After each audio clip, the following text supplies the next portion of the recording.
It dates to about 1900, 1910, somewhere in there that we refurbished a bit. So essentially we've been cutting up apples. You can see our boxes over there. Just slice them in halves, quarters, and tossing them in the top here. Inside this machine here, and this, we basically have our hopper here is a wooden hopper. And then we have our cast iron, and it's just a set of gears. There's a big gear here and then a bunch of smaller gears as we go down. And as we turn this crank, it'll start turning all these gears, and all of our apples that we dropped in the top here will start dropping through and getting crushed up finer and finer. And then down here we'll basically get our apple, just pumaced apple, that's all ground up through all these gears.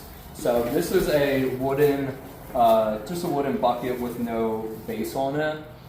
And essentially the reason for that is because we want the juice to be able to free flow out the bottom. So it's on a wooden platform with a bunch of slots to kind of help that keep it elevated. We have cheesecloth in here. A little bit more modern, a little bit more sanitary. Back then they would traditionally use layers of straw in between their crushed apple. And the reason for that is, they're doing this September to November. Straw, is plentiful. They're getting ready for winter. They have the harvest. The straw is kind of the last thing that they're grabbing there. So it was a perfect thing to use to filter the apple solids from the liquids. So they would layer their straw kind of folded over if they could, try to keep it compact to keep the solids from getting into the liquids as much as possible. Now we would take this bucket, once we would fill it to the top traditionally, and we'd slide it. I would slide it down for demonstration purposes over here. And we have a big wooden disc back there. We take that disc and we drop it on top of here, and then we start cranking this down. And cranking that down, we put pressure on the disc and start squeezing all the crushed up apple, the apple pumice, and squeeze all our juice out while retaining our solids. And then that juice would spill out underneath here, out of our tray and into our buckets that we were catching it in. Traditionally, you would only use wooden stuff. You wouldn't use metal. Reason is the oxidation. So you don't really, they wouldn't want metal really touching any of the apples in a traditional sense, like any kind of iron or something like that would oxidize with it. Traditionally as well, they would actually let this crushed up apple sit for probably half a day or so, just to let it actually start to oxidize, because it helps bring out a richer flavor. A lot of people like that. Obviously nowadays we don't do that, just sanitation reasons, things like that. You can't just let it sit. But that's some of the things that they would do traditionally for that.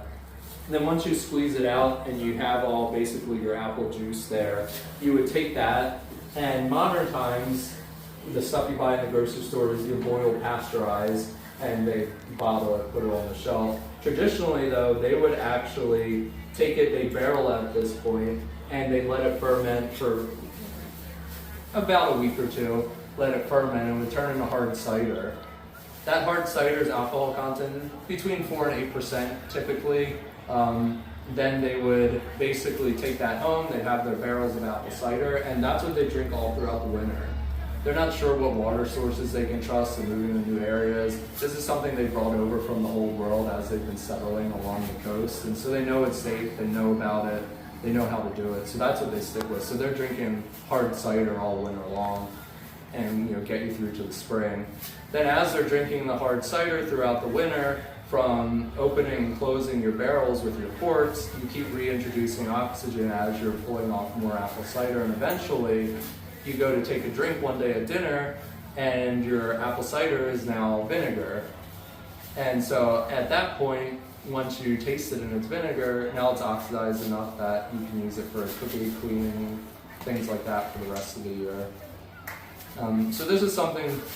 Oh, yeah, go So ahead. would you use the apple pulp for the? Yeah, that's a great question. So there's a lot of things they do. One of the big things at the time is you could basically reduce it down and make what would be like an apple molasses, sort of like they do with like the maple sugar, and they boil it down and make that molasses. It has a lot of rich sugar in it. So that was a really popular thing because you could use that to help with preservation, because again, we're hitting winter, things like that, or supplement calories, things like that. Another popular thing, you could feed it back to livestock. They won't eat the straw, obviously, but you could too if you needed to supplement feed.